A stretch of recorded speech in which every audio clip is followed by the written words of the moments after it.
I'm Ticky Lowe and I'm an artist. My creative practice has developed around the senses, especially the sense of touch and the power it has to evoke memories.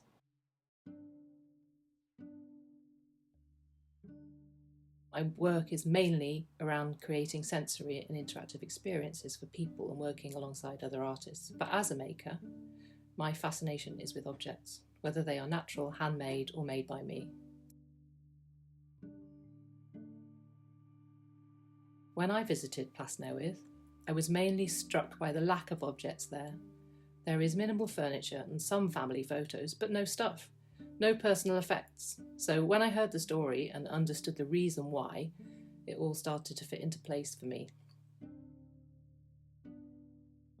Henry Cyril Paget inherited Plas Newydd in 1898, and he squandered his inheritance on lavish social events, clothes and costumes. By 1904, despite his estate and his income, Paget had accumulated debts and was declared bankrupt. So everything that he had was sold in the Great Anglesey Sale. Bangor Archives housed the actual sale catalogues, so I made an appointment to go and have a look and find out more about the objects there. There were a lot of objects listed.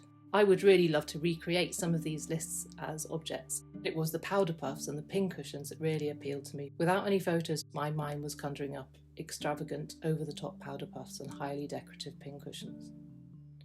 I didn't know much about powder puffs, and I'm not that into makeup, but I think that they are the ultimate sensory object.